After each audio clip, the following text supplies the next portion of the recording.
الحمد للہ وکفا وسلام علی حبیبہ المصطفیٰ اما بعد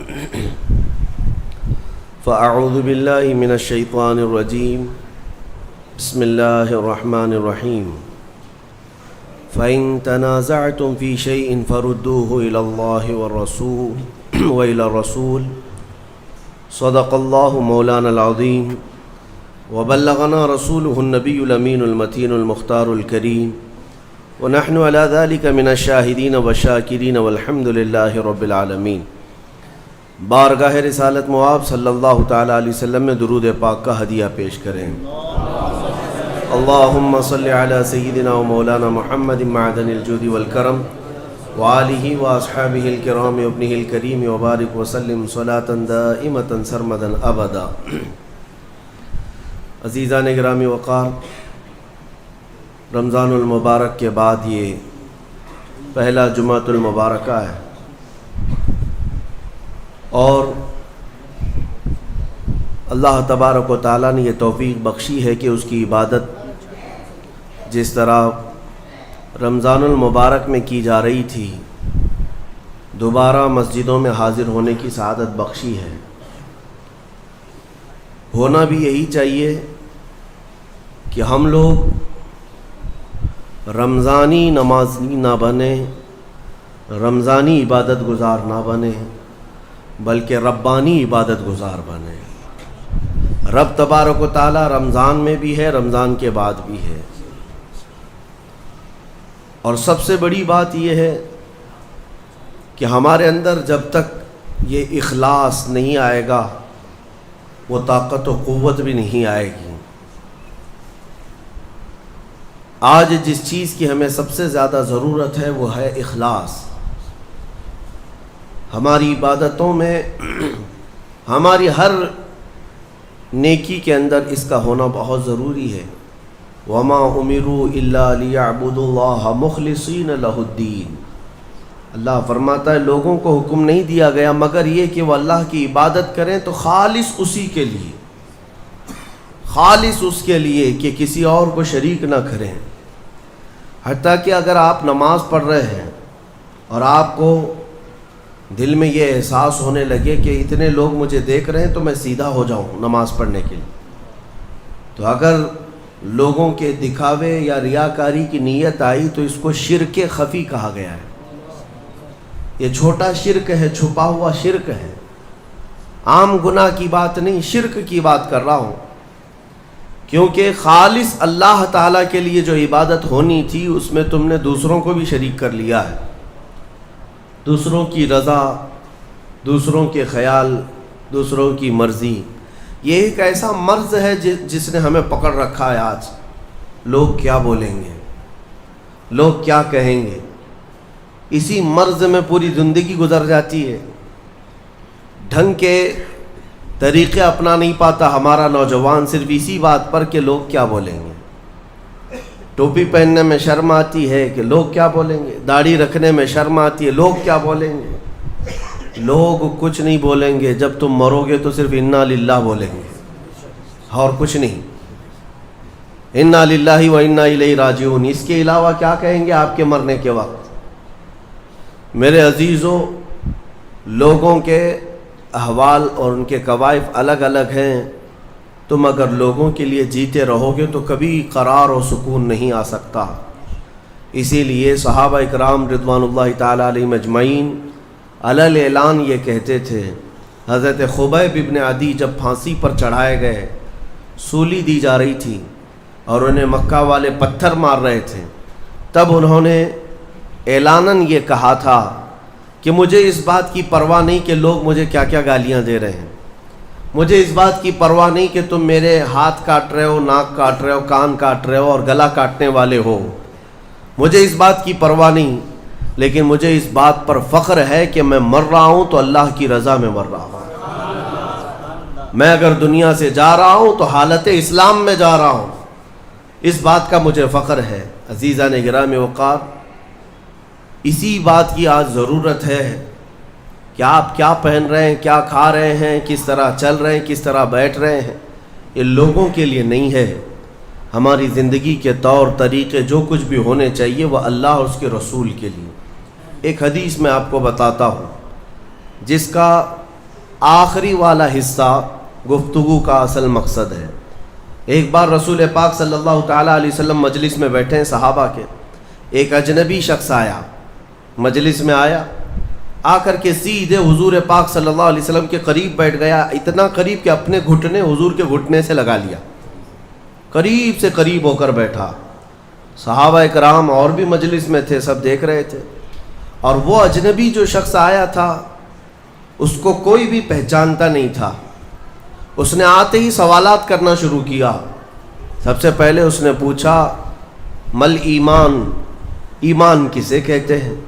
رسول پاک صلی اللہ تعالیٰ علیہ وسلم نے جواب دیا، اس بات کا اقرار کرو کہ اللہ تبارک و تعالیٰ کے سوا کوئی معبود نہیں، محمد صلی اللہ تعالیٰ علیہ وسلم اللہ کے رسول ہیں، فرشتوں پر اور اللہ کی کتابوں پر، رسولوں پر، تقدیر پر، قیامت کے دن پر اور مرنے کے بعد دوبارہ زندہ ہونے پر یقین رکھنا۔ اس اجنبی شخص نے پوچھا مل اسلام، پھر اسلام کیا ہے؟ حضور پاک صلی اللہ علیہ وسلم نے اس کا بھی جواب دیا، اللہ کی وحدانیت اور محمد صلی اللہ علیہ وسلم کی رسالت کا اقرار کرنا، نماز پڑھنا، روزے رکھنا رمضان کے، زکوٰۃ دینا مالک نصاب کو، اور حج کرنا صاحب استطاعت کو، یہ اسلام ہے۔ 2 سوالات ہو گئے۔ تیسری مرتبہ اس نے سوال کیا مل احسان، احسان کیا چیز ہے؟ احسان نیکی کو کہتے ہیں۔ احسان یہی پورا تصوف ہے جس کو لے کر آج صوفیہ اکرام چلتے ہیں۔ اس نے پوچھا احسان کسے کہتے ہیں؟ اب جواب میں میرے آقا صلی اللہ علیہ وسلم نے 2 جملے ارشاد فرمائے، وہ ہماری پوری زندگی کو گھیرے ہوئے ہیں۔ کیا فرماتے ہیں؟ ان تعبد اللہ کأنک تراہ وإن لم تکن تراہ فإنہ یراک۔ رسول پاک صلی اللہ علیہ وسلم فرماتے ہیں احسان کا مطلب یہ ہے کہ تم اللہ کی عبادت ایسے کرو جیسے تم اسے دیکھ رہے ہو۔ عبادت، نماز کی بات نہیں، عبادت، عبادت میں سب چیزیں آ جاتی ہیں۔ روزہ بھی عبادت ہے، زکوٰۃ بھی عبادت ہے، حج بھی عبادت ہے، خیرات بھی عبادت ہے، نماز بھی اس کا ایک حصہ ہے۔ اور رسول پاک نے فرمایا یہ ساری عبادت ایسے کرو جیسے تم اللہ کو دیکھ رہے ہو، اور اگر تمہاری یہ کیفیت نہیں آ پاتی تو ایسی عبادت کرو کہ اللہ تمہیں دیکھ رہا، یہ خیال تو آ جائے کہ اللہ تمہیں دیکھ رہا ہے۔ اب وہ شخص جو سوالات کر رہا تھا اس نے ساری چیزوں کو کہا صدقت صدقت، ہاں آپ بالکل سچ کہہ رہے ہیں، سچ کہہ رہے ہیں۔ حضرت عمر فاروق فرماتے ہیں یہ کون اجنبی ہے، خود سوال بھی کرتا ہے اور خود تصدیق بھی کرتا ہے۔ جواب ملنے کے بعد کہتا ہاں بالکل آپ نے صحیح کہا۔ اخیر میں اس نے کہا متی الساعۃ یا رسول اللہ صلی اللہ علیہ وسلم، قیامت کب آئے گی؟ اس کے جواب میں رسول کریم صلی اللہ تعالیٰ علیہ وسلم نے مخفی انداز میں ارشاد فرمایا جتنا پوچھنے والے کو معلوم ہے اتنا ہی پوچھے جانے والے کو بھی۔ ہاں یہ اور بات ہے کہ میں اس کی علامتیں تمہیں بتا دیتا ہوں۔ پھر فرمایا جب تم دیکھو گے کہ عورت اپنا سردار جننے لگ جائے، مطلب یہ ہے کہ ماں باپ پر لو بچے حکومت کرنے لگ جائیں، اور ننگے پیر چلنے والے نیچ ذات کے لوگ بڑی بڑی بلڈنگوں میں فخر کرنے لگ جائیں، بڑی بڑی عمارتوں پر فخر کرنے لگ جائیں، حکومتیں اور کرسیاں ان کے ہاتھوں میں آ جائیں، اور پھر جب تم دیکھو کہ گانے باجے کی کثرت ہو جائے، یہ دوسری احادیث کا مفہوم بھی اس میں میں آپ کے ساتھ رکھ رہا ہوں، زنا عام ہو جائے، تب تم انتظار کرو کہ قیامت بہت قریب آ چکی۔ میرے عزیزو، حضرت عمر فاروق رضی اللہ تعالیٰ عنہ فرماتے ہم سب سن رہے تھے اور وہ اجنبی آیا اور سوالات کیا اور چلا گیا۔ حضرت عمر کہتے ہیں میں فوراً مجلس سے اٹھ کر باہر گیا کہ اس کو پکڑ کر کے پوچھوں کہ اتنے اہم سوالات کہاں سے لایا تھا، لیکن رسول پاک صلی اللہ علیہ وسلم نے مجھے بلایا، ادھر آؤ عمر۔ وہ کوئی مسافر نہیں تھا، وہ جبرائیل امین تھے جو تمہارا دین سکھانے آئے تھے۔ اتاکم جبرائیل یعلمکم دینکم، وہ تمہارا دین سکھانے تمہیں آئے تھے۔ بہرحال یہ حدیث جبرائیل اس کو کہتے ہیں اس میں جو لفظ آیا ہے کہ تم اللہ کی عبادت ایسے کرو جیسے تم اسے دیکھ رہے ہو، یہ ہماری پوری زندگی کا حصہ ہونا چاہیے، پوری زندگی کا حصہ۔ اسی لیے میرے آقا صلی اللہ تعالیٰ علیہ وسلم سے سوال کیا گیا تھا، صحابہ نے پوچھا دنیا کی طاقتور چیزوں میں بڑی طاقت والی چیز کون سی ہے؟ ترتیب وار حضور اکرم صلی اللہ تعالیٰ علیہ وسلم نے ارشاد فرمایا لوہا ہے، لوہا بہت مضبوط چیز ہے۔ صحابی نے پوچھا کیا اس سے بھی زیادہ طاقتور کوئی چیز ہے؟ کہا ہاں، اس سے بھی زیادہ اگر طاقت آگ میں ہے، کیونکہ آگ لوہے کو پگھلا دیتی ہے۔ پوچھنے والے نے کہا کیا آگ سے بھی زیادہ طاقت کسی میں ہے؟ حضور نے فرمایا ہاں، پانی میں ہے، پانی آگ کو بھی بجھا دیتا ہے، پانی کی طاقت بہت زیادہ ہے، سونامی پانی ہی سے تو آتا ہے۔ اور اس کے بعد پھر پوچھنے والے نے کہا کیا پانی سے بھی زیادہ طاقت کسی کی ہے؟ آپ صلی اللہ علیہ وسلم نے فرمایا ہاں، دنیا میں سب سے زیادہ طاقت ہوا کے اندر ہے، وہ پانی ہو کہ لوہا ہو کہ آگ ہو، سب کو ہوا اڑا لے جاتی ہے۔ اور ہوائیں جب جوش میں آئیں یا جلال میں آئیں تو بڑے بڑے پہاڑ بھی کھسک سکتے ہیں۔ ہواؤں کی طاقت کا اندازہ تم نہیں لگا سکتے، گھروں کی چھتیں اکھاڑ لیں گی اور لوگوں کو تہس نہس کر دیں گی ہوائیں اگر جلال میں آئیں۔ تو پھر پوچھنے والے نے پوچھا کیا اس سے بھی زیادہ طاقت کسی کے اندر ہے؟ حضور پاک صلی اللہ علیہ وسلم نے فرمایا ہاں، ایک چیز میں ہے اور اس سے زیادہ پھر کسی کی چیز میں نہیں۔ پوچھا وہ کیا ہے؟ میرے آقا صلی اللہ علیہ وسلم فرماتے ہیں اس ہاتھ میں ہوا سے زیادہ طاقت ہے جو اللہ کی راہ میں عطا کیا تو دوسرے ہاتھ کو خبر نہ ہوگی۔ یہ اخلاص والا ہاتھ، اخلاص والا ہاتھ کہ اسے خود خبر نہ ہوئی ہو کہ اس نے اللہ کی راہ میں دیا ہے تو کتنا دیا، کیسے دیا۔ میرے عزیزو، یہ اس کو اخلاص کہتے ہیں، یہ خالص اللہ کے لیے دیا، خالص اللہ کے لیے دیا، اس کی طاقت بہت زیادہ ہے۔ اب آپ کو میں وہ نکتہ بھی سمجھا دوں، اولیاء اکرام کی کرامتیں سنتے رہتے ہیں، میاں وہ کیا کھا کر کے اتنی طاقت بنائے تھے۔ غوث پاک رضی اللہ تعالیٰ عنہ بغداد میں بیٹھے ہوں اور دریا میں اگر سیلاب یا طوفان آ جائے اور کشتی بھنور میں پھنسنے لگے تو کئی واقعات ہیں کہ کشتی میں بیٹھے ہوئے مسافروں نے دیکھا کہ غوث پاک تشریف لائے، ان کی کشتی کو سل دیا، سنبھالا۔ جن کشتیوں میں پھٹن تھی یا پانی آ رہا تھا، یہ طاقت کیسے، یہ تصرف کیسے ان کے پاس حاصل ہوا؟ کوئی کھانا پانی ایسا ہے دنیا میں جس کو کھانے کے بعد اتنی بڑی طاقت مل جاتی ہے؟ میرے عزیزو، یہ اولیاء کاملین کے پاس جو بھی طاقت تھی وہ اخلاص کی طاقت تھی، وہ جو عمل کرتے تھے وہ خالص اللہ کے لیے کرتے تھے، خالص اللہ کے لیے، اور وہ اپنے آپ کو تک فنا کر چکے ہوتے اللہ رب العزت کی بارگاہ میں۔ اسی لیے میرے عزیزو، ان طاقتوں کے سامنے دنیا کی کوئی طاقت ٹک نہیں پاتی، اخلاص کی طاقت۔ آج تم کر کے تو دیکھو، اللہ رب العزت کی بارگاہ میں اگر مخلص ہو گئے تو شیطان جو چیلنج کر کے آیا تھا اللہ کی بارگاہ میں، لَأَقْعُدَنَّ لَهُمْ صِرَاطَكَ الْمُسْتَقِيمَ، مولا میں تیرے سیدھے راستے پر بیٹھ جاؤں گا، جو بھی تیرے سیدھے راستے سے گزرے گا میں اس کو بہکاؤں گا، کبھی دائیں جانب سے، کبھی بائیں جانب سے، کبھی آگے سے، کبھی پیچھے سے۔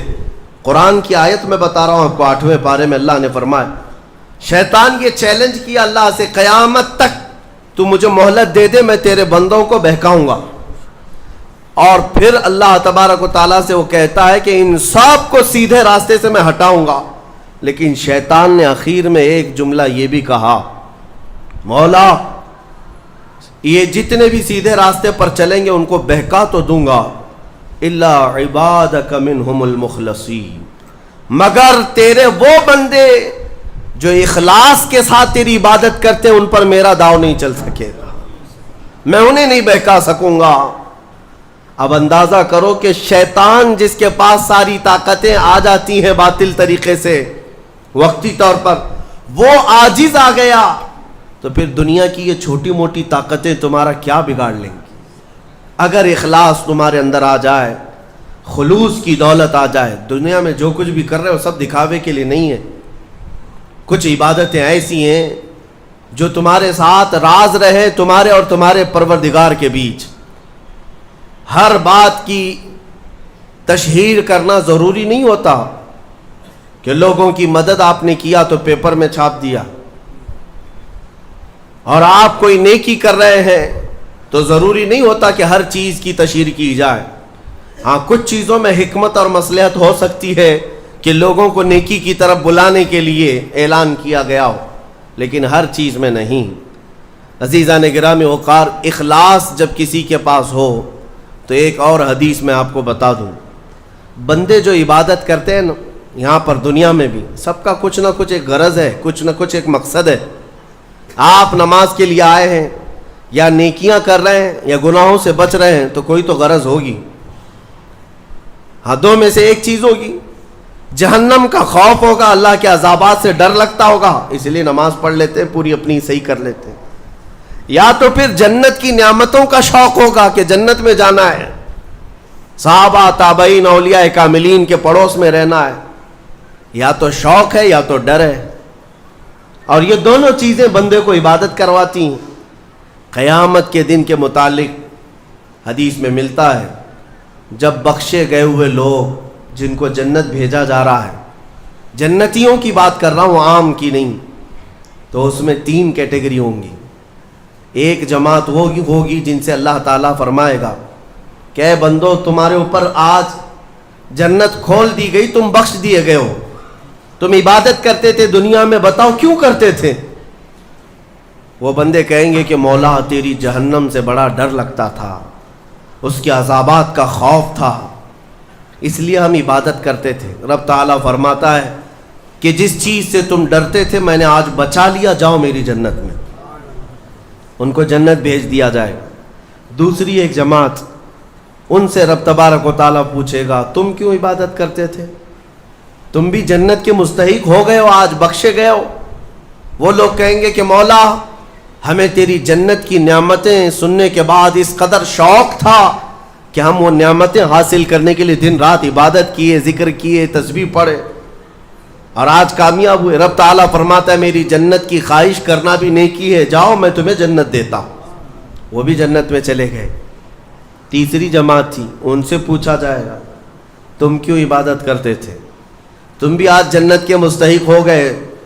وہ کہیں گے کہ مولا ہمیں تیرے جہنم کے عذابات کی بھی پرواہ نہیں، اور نہ ہی تیری جنت کی نعمتوں کی خواہش، بلکہ ہم تو صرف اور صرف تیری رضا کے لیے کرتے تھے، تو راضی ہو جا، ہم جنت اور دوزخ کے لیے نہیں.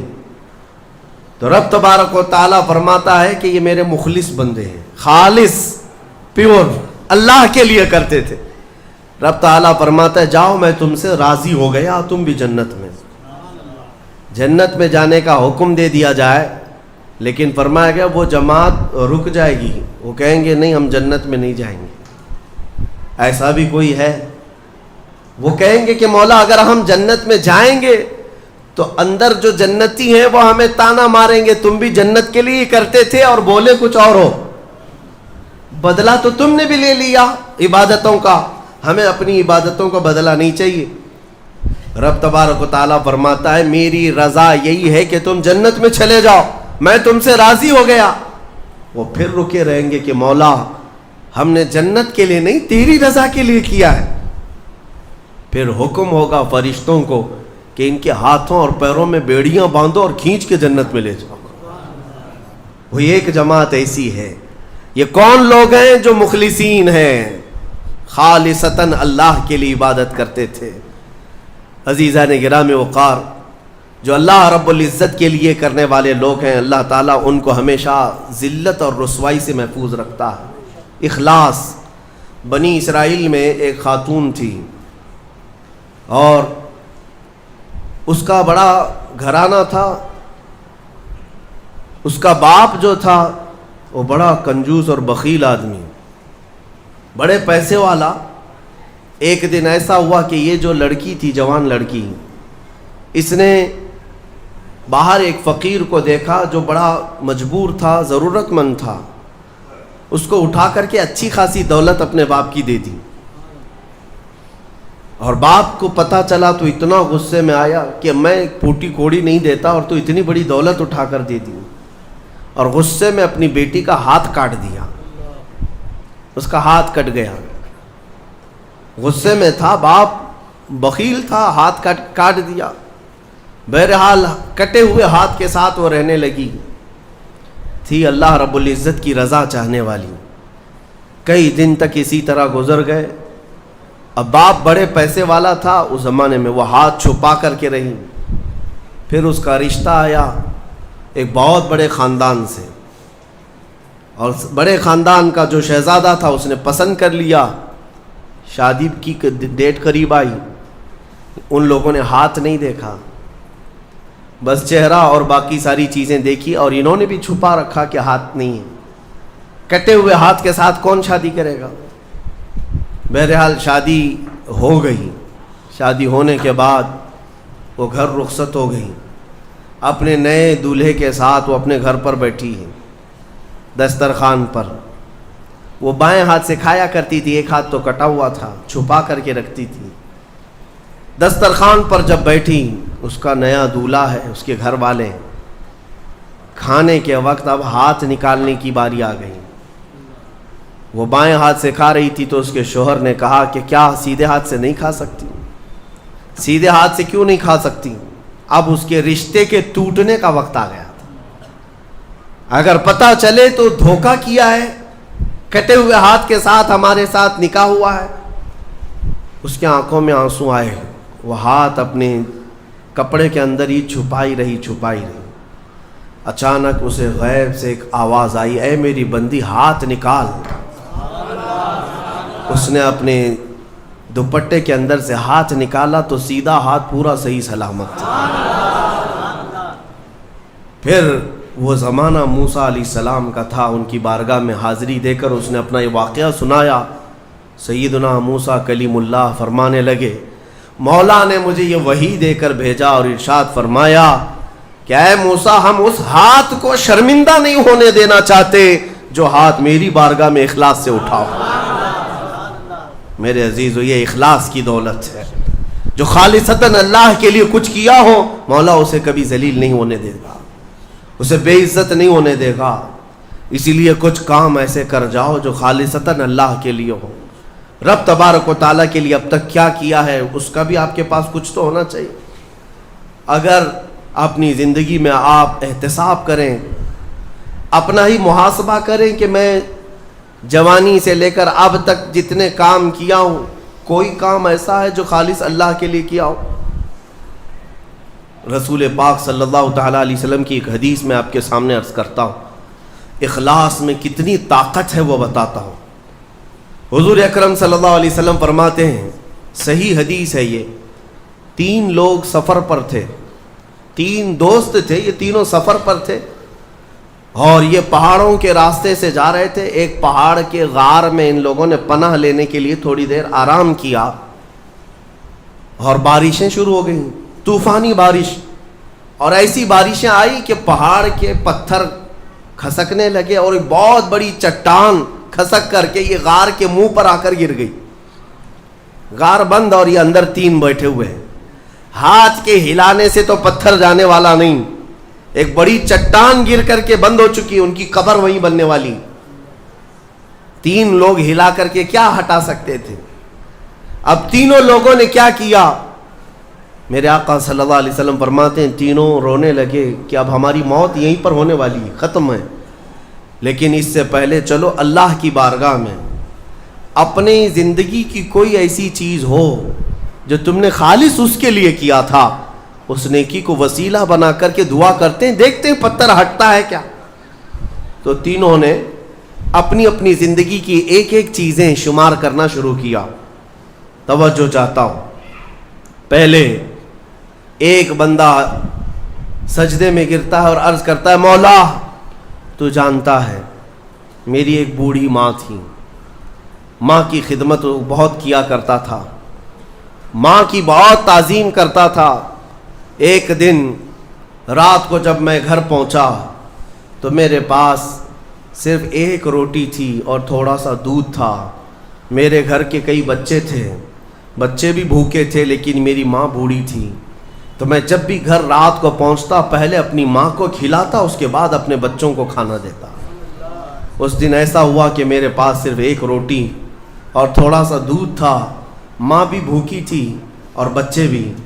بچے آ کر لپٹ گئے، کہنے لگے کہ ہمارے لیے کھانا، بھوک کی شدت ہے۔ میں نے بچوں کو تھوڑی دیر کے لیے بٹھایا گھر کے باہر اور اس روٹی کو چور کر دودھ میں اپنی بوڑھی ماں کو کھلایا۔ میری بوڑھی ماں جو بھوکی تھی وہ پوری روٹی کھا گئی اور پورا شکم سیر ہو کر وہ دعا کرتے ہوئے سو گئی۔ اس رات کو میں بھی بھوکا رہا، میرے بچے بھی بھوکے رہے، ہمارے گھر میں اس کے علاوہ کوئی کھانا نہیں تھا۔ اے رب ذوالجلال، میں نے اپنی ماں کے ساتھ یہ جو حسن سلوک کیا خالص تجھے راضی کرنے کے لیے، خالص تجھے راضی کرنے کے لیے۔ مولا اگر یہ میری نیکی تجھے پسند ہے تو یہ چٹان کو ہٹا دے۔ وہ دعا کر رہا تھا، چٹان تھوڑی کھسک گئی، اپنے آپ کھسک گئی، لیکن اتنی نہیں کہ وہ نکل سکیں۔ دوسرا جو ساتھی تھا وہ سجدے میں گرا اور وہ دعا کرنے لگا۔ یہ پوری حدیث پاک موجود ہے جس کو میرے آقا نے بیان کیا۔ میرے عزیز، و زندگی میں کوئی ایسی چیز ہو جو اللہ کے لیے کیا ہو، پھر دیکھنا زندگی کی مصیبتیں آئیں، اسی نیکی کو تم اللہ کی بارگاہ میں رکھ سکتے ہو۔ دوسرا سجدے میں گرتا اور کہتا ہے، مولا تو بہتر جانتا ہے، میں اپنی چچیری بہن کا عاشق ہو گیا تھا۔ اس کی چچیری بہن تھی، چاچا کی بیٹی، عاشق ہو گیا اور ہم دونوں میں معاشقہ چلنے لگا، ایک دوسرے سے محبت کرنے لگے۔ ایک دن ایسا آیا کہ ہمارے گھر والے اور اس کے گھر والے سب باہر چلے گئے، ہم دونوں تنہا رہ گئے اور ہم دونوں ایک کمرے کے اندر آئے۔ ہم دونوں نے گناہ کرنے کا ارادہ کر لیا۔ شادی تو نہیں ہوئی تھی، نکاح بھی نہیں ہوا تھا، دونوں کھڑے ہوئے، گناہ کرنے کا ارادہ ہی تھا کہ ہم دونوں کو اچانک خیال آیا میرا رب دیکھ رہا ہے۔ ہم کپڑے اتارے اس کے سامنے جو ہمارے دلوں کے حالات بھی جانتا ہے، تو وہ میری چچیری بہن وہ بھی رونے لگی، میں بھی رونے لگا اور ہم ایک دوسرے کو ہاتھ نہیں لگائے۔ مولا اس زنا سے اور اس بدکاری سے اگر میں بچا تھا تو میرے رشتہ داروں سے ڈر کر نہیں، خالص تیری رضا کے لیے، کہ مولا کریم کے اس سلطنت کو میں اپنے گناہوں سے پامال نہیں کروں گا۔ تو جب یہ وہ کہنے لگا اور عرض کیا، مولا اگر میں وہ رات گناہ سے بچاؤں، تیری بارگاہ میں میرا وہ بچنا پسند ہے تو اس چٹان کو تو ہٹا دے۔ حدیث پاک میں چٹان اور کھسک گئی۔ تیسرا شخص تھا، وہ سجدے میں گرا اور کہنے لگا، اے رب ذوالجلال، تو بہتر جانتا ہے میں ایک زمین اور جائیداد کا مالک تھا، میرے پاس کئی مزدور کام کیا کرتے تھے، اور ایک مرتبہ ایسا ہوا کہ میں مہینہ ختم ہوتے ہی سارے مزدوروں کو ان کی تنخواہ دے دیا کرتا۔ ایک مزدور ایسا ہے جو اپنی تنخواہ لیے بغیر چلا گیا، ایک مزدور تنخواہ لیے بغیر چلا گیا اور اس کی تنخواہ میں نے سنبھال کر رکھی اور اس سے ایک بکری خرید لیا۔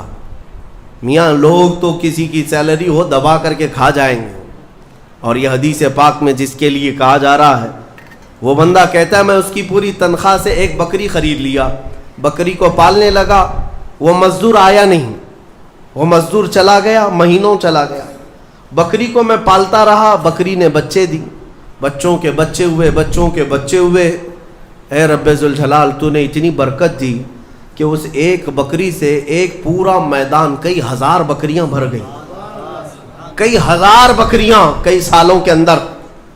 وہ ان بکریوں میں نہ کسی کو بیچتا تھا نہ کسی کو ذبح کرتا تھا، سب بکریاں رکھا۔ کئی سالوں کے بعد اچانک وہ مزدور واپس آیا اور اس نے آ کر مجھ سے کہا کہ مالک میں آپ کے ہاں خدمت کرتا تھا، آپ کو یاد ہے کچھ سالوں پہلے میں نے اپنی تنخواہ چھوڑ دی تھی، ایک مہینے کی تنخواہ نہیں لیا تھا۔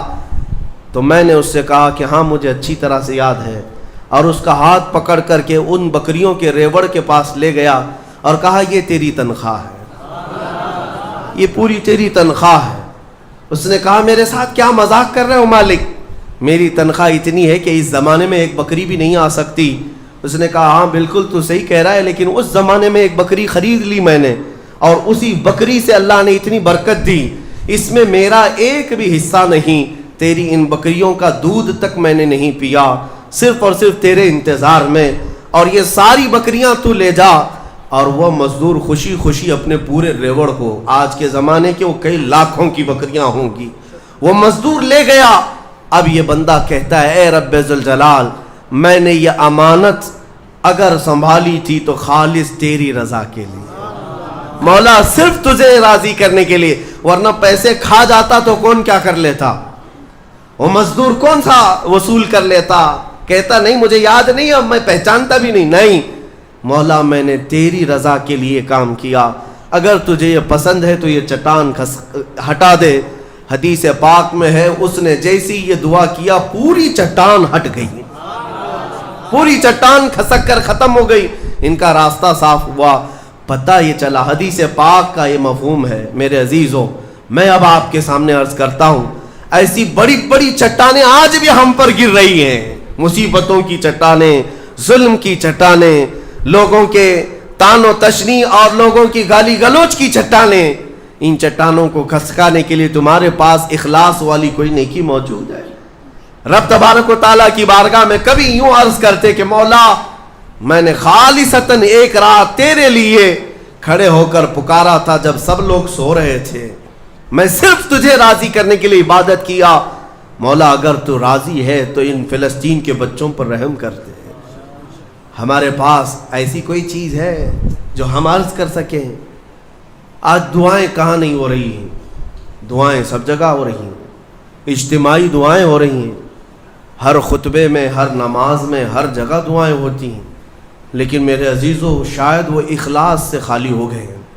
ایک بات یاد رکھنا, حرام لقمے پیٹ میں پڑے ہوں, حرام کمائی گھر میں پڑی ہو, تو حدیث پاک میں اس کی کوئی دعا آسمان تک نہیں جاتی, کوئی دعا آسمان تک نہیں جاتی. اور ان تمام چیزوں کی طرف کبھی خیال بھی نہ کرنا, اور پھر یہ کہنا کہ ہماری دعائیں کیوں نہیں قبول ہوتی. اخلاص نہیں ہوتا, یا تو پھر دعا تو کرتے ہیں, کمائی بھی صاف ہے, حلال ہے, لیکن دعا کرنے کے وقت ایسا لگتا ہے جیسے کوئی ڈیوٹی ادا کر رہے ہیں, جلدی سے بھاگنا ہے. ہم تو دیکھتے ہیں نا, نماز میں ہاتھ اٹھانے میں بھی لوگوں کو شرمندگی ہونے لگتی ہے. کچھ تو مرے ہوئے ہاتھوں کے ساتھ دعا کر رہے ہیں, کچھ انگوٹھے پھوڑ رہے ہیں دعا میں. تم رب تعالیٰ کی بارگاہ میں مانگ رہے ہو, اخلاص اگر ہوتا تو تمہیں اپنے کی خبر نہیں ہوتی. اخلاص, دعا بھی تو رسمی طور پر مانگ رہے ہیں, امام اپنی دعا کر رہا ہے, مقتدی اپنے انگوٹھے پھوڑ رہے ہیں, یہی تو چل رہا ہے. کچھ انگلیوں میں کھیل رہے ہیں, کچھ اپنے ہاتھوں کو نیچے لٹکائے ہوئے ہیں. میرے آقا صلی اللہ تعالیٰ علیہ وسلم جب دعا کرتے ہیں, صحابہ کہتے ہیں کبھی کبھار حضور روتے ہوئے اتنی بلند ہاتھ اٹھا لیتے کہ حضور کے بغلوں کی سفیدی نظر آتی تھی. خانہ کعبہ کے پاس حرم پاک میں کبھی حضور دعا کرتے ہیں. میرے عزیزو, دعا ایک طرح سے بھیک مانگنا ہے, اور وہ بھی پروردگار عالم کی بارگاہ میں. اور تمہارے انداز دیکھے جاتے ہیں, تمہارا اخلاص بھی دیکھا جاتا ہے. مانگنے میں ہی تم سیریس نہیں ہو, صرف رٹی رٹائی ہوئی چیزیں بولے جا رہے ہو, یعنی کسی نے یاد کرا دیا بس وہی بولے جاؤ. تمہارا دل کب کہہ رہا ہے, دل کی حضوری کے ساتھ کب کہہ رہے ہو؟ کچھ چیزیں خاص ہیں, صغیرہ کبیرہ ہمارے معاف کر دے, اس کو پتہ ہی نہیں صغیرہ کون ہے کبیرہ کون ہے. یہ تو رٹی ہوئی چیزیں بولے جا رہے ہو نا. اے اللہ ہمارے صغیرہ کبیرہ معاف کر دے. کیا ہے صغیرہ کبیرہ؟ کچھ پتہ نہیں, مولوی صاحب نے سکھایا تھا. دل کا جب حضور نہیں, دل کا اخلاص نہ ہو تو پھر کیا چیز مانگ رہے ہو اللہ کی بارگاہ میں؟ اخلاص یہ سب سے بڑی طاقت ہے. اگر یہ نہیں ہے تو عبادتوں کی جان ہی نہیں ہے, عبادتوں کی جان ہی نہیں ہے. عبادتوں کی جان اخلاص ہے. یہاں تک کہ امام غزالی رحمۃ اللہ تعالیٰ علیہ نے ایک واقعہ ایسا بھی لکھا ہے, وہ پڑھنے کے بعد مجھے بڑی حیرت ہوتی ہے. ایک بزرگ تھے, 30 سال تک انہوں نے پہلی صف میں کھڑے ہو کر نماز ادا کی. 30 سال تک ایک بھی نماز ان کی تکبیر اولا بھی نہیں چھوٹی امام کے پیچھے. تکبیر اولا, امام جب پہلی تکبیر باندھ رہا ہے اس تکبیر میں وہ حاضر رہتے تھے. جماعت تو دور کی بات ہے, چھوٹنا, پہلی تکبیر کبھی نہیں چھوٹی 30 سال تک. 30 سال کے بعد ایک دن ایسا اتفاق ہوا کہ وہ مغرب میں لیٹ ہو گئے، 1 رکعت ہو گئی تھی، اور 30 سال کے بعد صفیں بھر گئی تھی، پیچھے جگہ ملی. وہ آئے اور کہا آج اگر میں پیچھے نماز پڑھوں گا سب گھوم گھوم کے مجھے دیکھیں گے. 30 سال سے جو پابند تھا کہاں گیا. ہوتا یہی ہے نا، وہ شرمندگی کے مارے کہ لوگ مجھے دیکھیں گے کیا سوچیں گے، گھر چلے گئے. گھر جا کر مغرب پڑھ لی. عشاء میں آنے میں پھر ڈر لگنے لگا کہ اب تو پوری نماز میں ہی نہیں گیا تھا، لوگ سوچیں گے. 30 سال کے بعد پہلی نماز آپ کی نہیں ہوئی ہے، کہاں گئے تھے. عشاء میں بھی نہیں آئے. اس زمانے میں ایک بڑے کامل بزرگ تھے، ان کو خبر کی گئی آج ایک بڑا حادثہ ہو گیا ہمارے شہر میں. کہا کیا؟ کہا فلاں بزرگ جو 30 سال سے مسجد میں تکبیر اولیٰ کی بھی پابندی کرتے تھے آج وہ غائب ہیں. تو اس بزرگ نے فرمایا چلو ہم ملتے ہیں. جا کر کے ملے کہ کیا ہے، طبیعت خراب ہو گئی، علیل ہو گئی، کیا ہوا؟ انہوں نے کہا کچھ ہوا نہیں، لیکن تھوڑا سا لیٹ ہو گیا مغرب میں، اور پھر پیچھے جگہ مل گئی 5-6 صفوں کے پیچھے. میں نے یہ سوچا کہ لوگ بعد میں کیا کہیں گے، لوگ کیا کہیں گے کہ اتنے سالوں کی پابندی کے بعد آج تمہاری پہلی صف بھی نہیں ہوئی، پہلی تکبیر بھی نہیں ہوئی. اس بزرگ نے کہا کس سے؟ 30 سال کی پابندی کرنے والے سے. کہا میاں جاؤ پچھلے 30 سال کی پوری نمازیں قضا کر لو، واپس دوبارہ پڑھ لو، اعادہ کرو. اس لیے کہ 30 سال جو تو نے پابندی کی نمازوں کی، وہ تو یہی سوچ کر کے کہ لوگ کیا کہیں گے. آج تیرے دل میں یہ جو خیال آیا کہ لوگ کیا کہیں گے مغرب کے پیچھے ہو جانے سے، اس کا مطلب ہے کہ 30 سالوں تک جو تو نے پابندی کی یہ لوگوں کے لیے کیا، اللہ کے لیے نہیں. جاؤ واپس لوٹاؤ 30 سال کی نماز سے. رونگٹے کھڑے ہو جاتے ہیں جب میں یہ پڑھا. واقعی میرے عزیزوں، اس بات کا خیال بھی نہیں آنا چاہیے ہمیں عبادتوں میں کہ لوگ ہمیں کیا کہیں گے. اللہ رب العزت کا ذکر ایسے کرو کہ مدہوش ہو جاؤ، صرف میرا مولا مجھے دیکھ رہا ہے، دنیا کیا کہہ رہی اس سے ہمیں کیا غرض ہے. آج یہی بیماری نے بہت ساری عبادتوں میں ہمارے خلل ڈال رکھا ہے. تمہارے سنتوں سے دور ہونے کا ایک بڑا سبب بھی یہی ہے کہ لوگ کیا کہیں گے. یہ کبھی نہیں سوچتے کہ قبر میں جاؤں گا تو مصطفیٰ کیا کہیں گے، میرے آقا صلی اللہ تعالیٰ علیہ وسلم دیکھیں گے تو کیا کہیں گے. یہ کیوں خیال نہیں آتا؟ اگر اسی حالت میں دنیا سے چلا گیا، جیسے آج آوارہ گردی میں ہوں، نشہ میں ہے، سنتوں سے دور ہے، اٹھا کر جب مجھے قبرستان لے جایا جائے گا، میرے آقا اگر دیکھیں، میرے آقا کیا کہیں گے. عزیزان گرامی وقار، بعض بزرگوں نے فرمایا ہے کہ کچھ لوگوں سے اگر حضور ناراض ہوتے ہیں تو یہ تک پوچھتے ہیں کیا تو میرا غلام ہے؟ اگر وہ کہتا ہے یا رسول اللہ آپ کے سوا کس کا غلام ہوں، تو پوچھا جائے گا کہ تیرے پاس علامت کیا ہے غلامی کی، دلیل کیا ہے. اس کو بھی شیخ عبدالحق محدث دہلوی رحمۃ اللہ علیہ نے ایک واقعے سے نقل کیا ہے. اس لیے میرے عزیزو، اعلیٰ حضرت نے جو فرمایا آج لے ان کی پناہ، آج مدد مانگ ان سے، کل نہ مانیں گے قیامت میں اگر مان گیا. اپنی عبادتوں میں اخلاص عطا کرو. آج کے زمانے میں سب سے زیادہ ضروری بھی یہ چیز ہے کہ میں یہ نہیں چاہتا کہ یہاں پر سارے لاکھوں مسلمانوں کو سڑک پر اتاروں. نہیں، اگر اخلاص والا ایک بندہ ہو تو پوری زمین کو زیر و زبر کر ڈالے گا.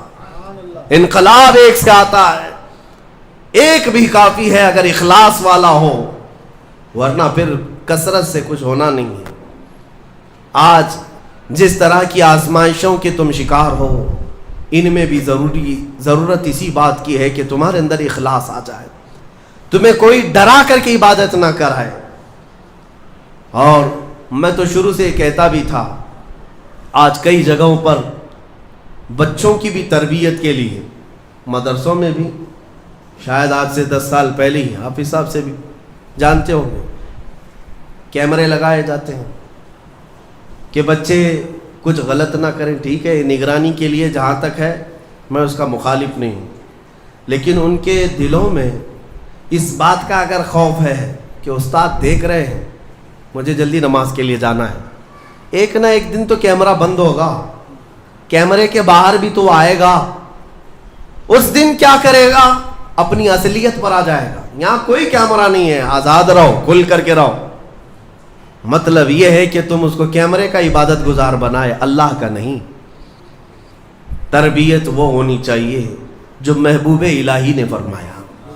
ایک شخص آیا محبوب الہی سے پوچھنے لگا کہ حضور کبھی کبھار تو گناہ کرنے کی اجازت مل جانی چاہیے. آپ نے فرمایا کیوں نہیں, ملنا تو چاہیے. وہ خوش ہو گیا, کیا گناہ کرنے کی اجازت ملتی ہے؟ کہا بالکل ملے گی میری طرف سے. خوش ہو گیا, کہا کہ حضور بتائیے کیا ہے, کیسے کر سکتے ہیں؟ کبھی کوئی کبھار چھٹی تو ہونی چاہیے گناہ کرنے کے لیے, ہفتے میں ایک بار, مہینے میں ایک بار. محبوب الہی نے فرمایا بالکل, دو شرطیں ہیں میری, اگر وہ پورا کر لے تو تجھے اجازت ہے میری طرف سے گناہ کرنے کی. کہا بتائیے. محبوب الہی نے فرمایا پہلی شرط یہ ہے کہ جب گناہ کرنا ہو تو اللہ کی زمین سے باہر نکل کر کرنا, اس کی سلطنت سے باہر جا کر کرنا. جہاں اس کی سلطنت نہ ہو وہاں جا کر گناہ کرو, شوق سے کرو. اس نے کہا حضور کوئی ذرہ ایسا ہے جو میرے مولا کی سلطنت سے خالی ہے؟ کوئی ایسی جگہ ہے جو اللہ کی خدائی سے خالی ہے؟ پھر اس کے بعد اس نے کہا یہ تو ممکن نہیں کہ اللہ کی زمین سے باہر جاؤں, اس کی سلطنت تو ان کہکشاؤں میں بھی ہے جہاں ہماری بھی پہنچ نہیں, اور رب تبارک و تعالیٰ ہی کی سلطنت میں ہے سب. پھر اس نے کہا دوسری شرط آپ کی. محبوب الہی نے فرمایا جب گناہ کرنے کا ارادہ ہو تو وقت دیکھ لینا, اس وقت گناہ کرنا جب تیرا رب سو رہا ہو. اس نے کہا حضور یہ کیسی شرط ہے؟ میرا مولا تو وہ ہے لا تأخذہ سنۃ ولا نوم, میرا رب وہ ہے جسے نہ اونگ آتی ہے نہ نیند آتی ہے, وہ پوری کائنات کے لیے حی اور قیوم ہے. تو محبوب الہی نے کہا ظالم, جب تجھے یہ دونوں باتیں معلوم ہیں کہ تو اس کی سلطنت سے باہر نہیں جا سکتا اور اس کی غفلت کا ایک لمحہ کیا ایک آن بھی نہیں آ سکتی, تو کیا تجھے اس بات کی شرم نہیں آتی کہ اسی کی زمین پر اسی کے دیکھنے کے حالت میں میں گناہ کروں؟ یہ کیسے ممکن ہے کہ تجھے تیری ماں دیکھ رہی ہو, تیرا باپ دیکھ رہا ہو اور تو اس وقت ننگا ہو رہا ہو؟ تو اپنے گھر میں اپنے ماں باپ کے سامنے ننگا نہیں ہوتا تو اس پروردگار عالم کی بارگاہ میں اس کی نافرمانی کے لیے کیسے گناہ کر لے گا؟ زمین اس کی, سلطنت اس کی, اس کا کھا رہا ہے, اس کا پی رہا ہے, اس کی ہوائیں استعمال کر رہا ہے, ساری نعمتیں اسی کی دی ہوئی ہیں, اور تو کہتا ہے کہ گناہ کی اجازت چاہیے. اور پھر اللہ رب العزت ایک آن کے لیے بھی جب غافل نہیں ہے تو کیا اس بات کی شرم نہیں آتی کہ رب تعالیٰ دیکھ رہا ہو اور اس وقت تم گناہ کر رہے ہو؟ عزیزان گرامی, یہی وہ عبادت کا اعلیٰ درجہ ہے جو محبوب الہی نے سکھایا کہ کسی کے اندر یہ دو تصور آ جائیں کہ میرا مولا ہر گھڑی مجھے دیکھ رہا ہے اور میں جہاں جاؤں گا اسی کی سلطنت میں جاؤں گا. یہ اخلاص ہے, پھر یہ عبادتوں کی جان ہے. پھر دیکھنا آپ کی عبادتوں میں لطف کیسا آئے گا اور مزہ کیسا آئے گا, عبادتوں کا طور طریقہ ہی بدل جائے گا. ہاں یہاں آ کر کے پھر نماز میں حساب کتاب نہیں شروع کریں گے, نماز میں آ کر کے بازار کی باتیں تمہارے دماغ میں نہیں گھومیں گی, امام پتہ نہیں کیا پڑھ رہا ہے, مقتدی کہیں اور پہنچا ہوا ہے. یہ کیوں ہو رہا ہے؟ اخلاص نہ ہونے کی وجہ سے. دل کے اندر اخلاص نہیں, خالص اللہ کے لیے کرے. حضرت حاتم اصم بڑے بزرگ ہیں, اور وہ نماز کے لیے کھڑے ہوتے تو ان کے بدن کے جو بال ہیں نا وہ اتنے کڑک ہوتے تھے کہ کپڑے سے باہر آ جاتے تھے. رونگٹے ان کے جو کھڑے ہوتے کپڑوں سے باہر آتے تھے, ان کا جسم پیلا پڑ جاتا تھا. جب اذان ہوتی تھی تو ان سے پوچھا گیا کہ آپ اتنا کیوں ڈرتے ہیں؟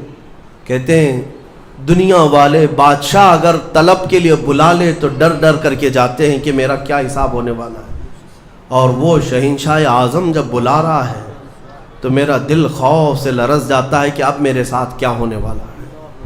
وہ میرے ایک لمحے سے بھی غافل نہیں. بادشاہوں کو ہیلے بہانے کر کے تم بچ تو سکتے ہو, اس کی بارگاہ میں کہاں بچو گے؟ اور پھر حاتم اصم سے پوچھا گیا آپ عبادت کیسے کرتے ہیں؟ وہ کہتے ہیں میں جب نماز کے لیے کھڑا ہوتا ہوں تو تصور میرا یہ ہوتا ہے کہ ادھر بھی دوزخ ہے ادھر بھی دوزخ ہے, دونوں طرف گڑھے ہیں اور سامنے جنت ہے، اللہ رب العزت کی رضا ہے، اور پیچھے ملک الموت انتظار میں ہے۔ اس تصور کے ساتھ میں نماز پڑھتا ہوں کہ اگر ہلوں گا تو ادھر جہنم کا گڑھا ہے، ادھر ہل گیا تو ادھر جہنم کا گڑھا ہے، مجھے بڑھنا ہے میرے مولا کی رضا کی طرف، اور ملک الموت اتنے قریب آ کر کھڑا ہے کہ گردن پہ ہاتھ رکھا ہے، اس لیے میں اپنی ہر نماز کا ہر سجدہ آخری سمجھتا ہوں، اس کے بعد شاید ملک الموت مجھے اٹھا لے گا۔ تو جب میں سجدے میں جاتا ہوں تو مولا کو منائے بغیر اٹھتا نہیں کہ مولا ہو سکتا ہے اس کے بعد پھر میرا سجدہ ہو یا نہ ہو، اسی سجدے میں تو مان جا، مجھے مغفرت فرما دے۔